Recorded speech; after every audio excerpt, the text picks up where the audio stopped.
Hello, everyone. My name's Dr. Matt Kapp, and it's 6 o'clock, so we'll get started today. In this fourth of our Autism Awareness Month webinars, we're going to have a look at effective use of teacher aids. Universal Design for Learning is about supporting students to overcome their barriers to the learning process. Prior to this webinar, we've looked at deconstructing the Australian curriculum to ensure that it's accessible for all. We've looked at identifying students' strengths and barriers to the learning process for all learners at that tier 1. And we've looked at the Universal Design for Learning framework and how we can connect it to our students' strengths and barriers to the learning process. In this webinar, we're going to have a look at, we know that excessive use of one-on-one teacher aid support can be a barrier to the learning process for all students. And we're going to have a look at some possible alternatives to excessive use of one-on-one teacher aid support. So let's have a look at some of the research first. I don't read slides, so I'll just leave it up for you to have a look at. And then what we'll do is we'll have a look at some of the alternatives that we can use for teacher aids in that tier 1's classroom rather than excessive use of one-on-one.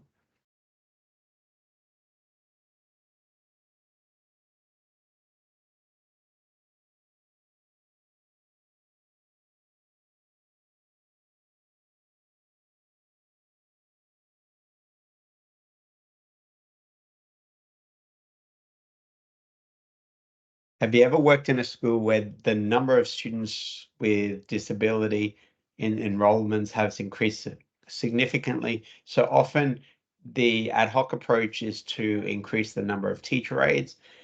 And whilst that might be a short-term solution, it's not a long-term solution because excessive use of those teacher aides, excessive use of one-on-one has many significant implications for the students in those classes.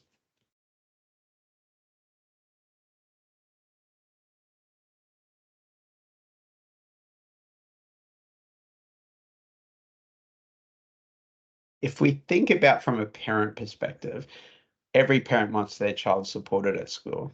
And if we think about, from a parent's perspective, if I see a teacher aide sitting, know a teacher aide is sitting with my child, I know something's happening there and then. But if we think about excessive use of one-on-one teacher aides and the problems that come with that, and we think about the better alternative of building teacher capacity, which we know is a better alternative, but takes a significant amount of time and it's not something parents can see, which do you think they're actually going to want? So they're going to want that teacher aid support because they can see that as a way of supporting their child. But we know that building teacher capacity to support their child is a better solution, but it takes a significant amount of time and it's not something that parents can see is actually happening. So what are the consequences of excessive use of one-on-one teacher aid support? As you can see, there's significant amount of research around this. Is there anything that stands out to you? Unnecessary dependency, that idea of learned helplessness. If I've got someone helping me all the time and they're not with me, where do I go? What do I do? Breakdown of relationships with other kids because, it's hard to be cool if you have a teacher aide with you all the time. Remember, you'll get a copy of this PowerPoint after today. You'll also, I can access this video through our social media pages.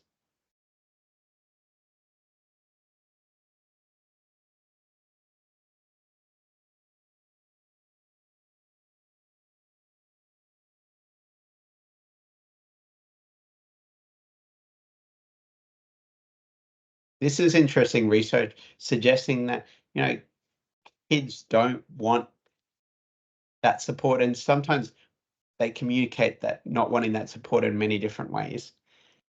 And even those research that suggests that use of teacher aid support or close proximity of teacher aides to students acknowledge there is that concern around peer interaction and that over-reliance, that development of learned helplessness. I want you to keep these ideas in your mind while we watch this next video. This was created by Down Syndrome Queensland, and it was filmed at Pullen Vale State School here in Brisbane.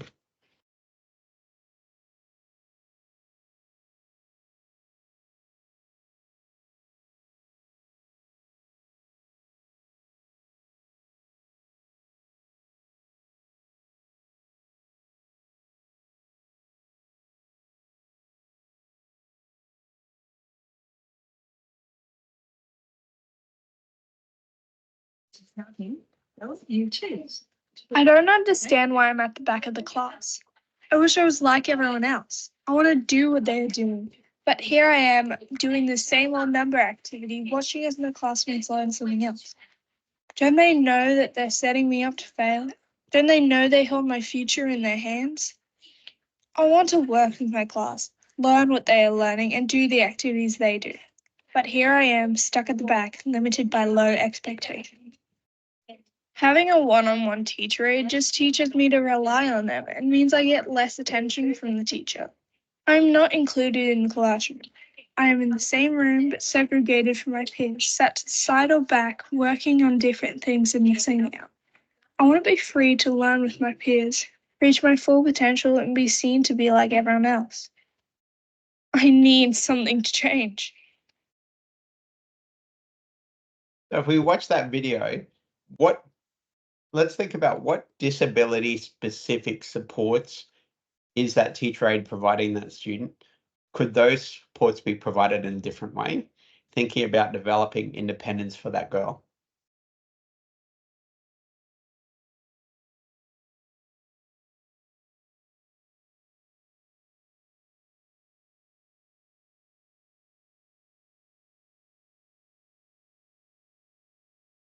You may be wondering what was wrong with this picture.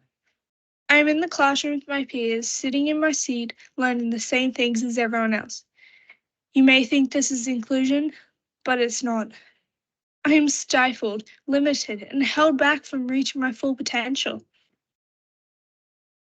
Though I love my teacher aide, I don't get to think for myself. In fact, a lot of the time, my teacher aide does it for me, even whispering the answer in my ear when I already know it.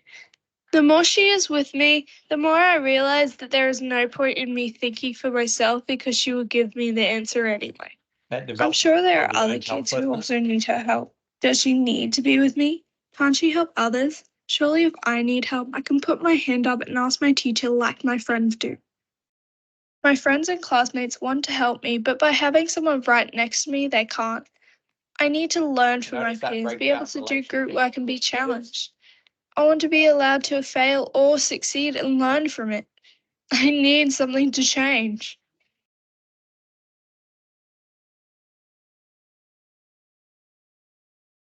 Can you find me in the crowd? Inclusion is more than just a word. It is a culture, a mindset, and an expectation that everyone can and will learn and succeed along their age-appropriate peers. I know it can be challenging to include me in the learning as sometimes I might require extra resources and information, but giving me space to learn from my teacher and peers is the best way to challenge me and allow me to grow. I want to learn the same things as my classmates, and I want teachers to have the same expectations of me as my friends. My learning may need to be modified, but I still want the opportunity to show what I can do, not focus on what I can't. Treat me the same as any other student and watch me flourish. I will rise to the challenge of expectations you set for me. Are you ready to really include me? So if excessive use of teacher aid support is a challenge or a potential problem, what are some of the strategies that we could use at that tier 1 classroom for all learners? So one of the leading expert in the world on this in this area is Michael John Greco from the University of Vermont. He also does these cartoons that you might have seen. He does a lot of work in the area of paraprofessionals, which is the term used in the United States of America. If you're interested, we're going to look at some of the strategies he suggests. You can look him up at the University of Vermont, and you can access a lot of his peer-reviewed literature, open access, so you can access it for free. You don't have to pay through the the journals where they're published. So let's have a look at some of his suggestions. So some of the suggestions he makes is rotating roles.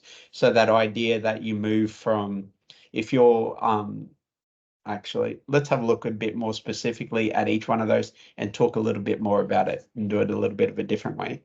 So we've got rotating roles. We've got making teacher aid a visible part of the explicit instruction model, using teacher aid to provide teaching triage coming from healthcare, the idea that we prioritize who needs the most support and then the next and so forth, rather than jumping in and doing it, working out an order and who needs support, using the teacher aid to supplement whole class learning, and then obviously helping students with readiness to learn. So let's have a look at each one of those.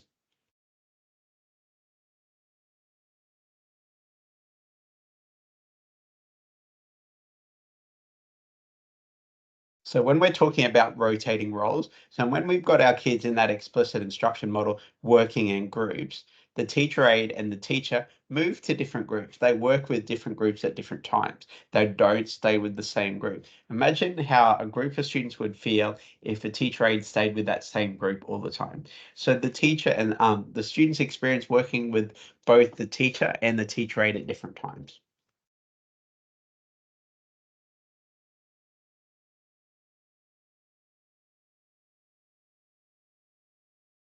When they talk about making the teacher aid a visible part of the explicit instruction model, it's really about a relationship between the teacher and the teacher aid. So the teacher aid might demonstrate something like adding fractions on the board and the teacher verbally explains it. Or in a cooking class, maybe the teacher aid reads the recipe while the teacher does it. The students get to see the teacher and the teacher aid working together.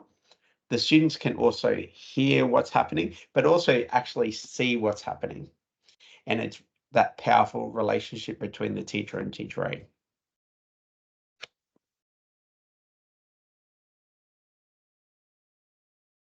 When we talk about providing teaching triage, when the teacher's modeling and scaffolding for the students and the teacher aides walking around the classroom, actively monitoring, the teacher aides looking at who needs the most help, then the next and so forth, and prioritizing a list of who needs support. Then once the teacher's finished modeling, the teacher aide goes over to the teacher and says, okay, you need to help Johnny first, then Sandy, then Mary. The teacher aide supports the rest of the classroom while the teacher aide then goes through that list of students who need support and support them based on that priority list provided by the teacher aide.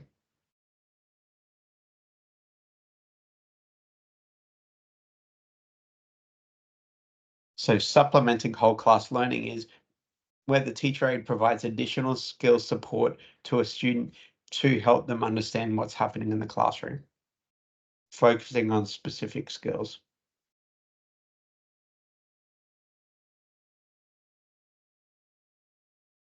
And the last suggestion is that idea of helping students with readiness to learn. Notice none of those 5 strategies talked about the teacher aide staying with the same student for a long period of time. A student might need intensive support from a teacher aide, but if it did happen, it was for short periods of time with a plan to transition off it. Because we know those negative consequences that can happen if we don't. When we look at those 5 suggested strategies, they all are about a relationship between the teacher and the teacher aide. So the research also talks about activities we should encourage and avoid our teacher aides doing when working in that tier 1 classroom. So let's have a look at those. Think about what stands out to you. I know for me, that idea around avoid repeating verbatim what a teacher says. If a student didn't understand what the teacher explicitly stated or taught, repeating it's not going to help. So maybe changing it up might be a great way to support them. Encouraging the use of open-ended questions.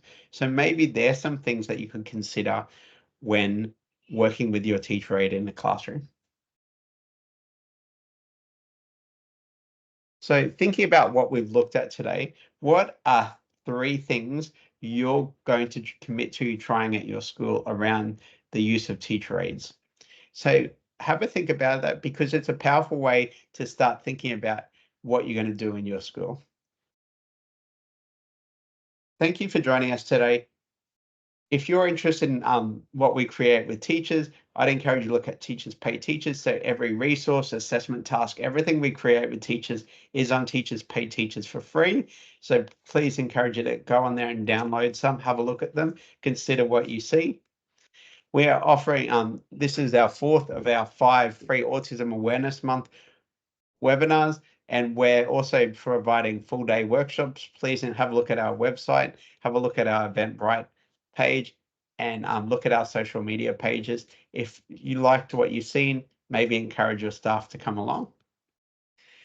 Also, if your school's interested in working with us, but budgets are tight, what we do is if a school provides us a free venue, we negotiate a date and we facilitate a workshop at the school. We provide the school with 4 free tickets and then we sell the rest via Eventbrite. We cover all expenses, including catering. So there are no costs for schools. Please encourage you to email us if that's something that you're interested in. And please follow our work on social media pages. We share everything we create with teachers. We also share contemporary research from around the world because we believe that's important to be informed about what's happening out there, not just in Australia. So thank you very much for everyone joining us. We've recorded this. We'll put this on our social, on our YouTube channel. And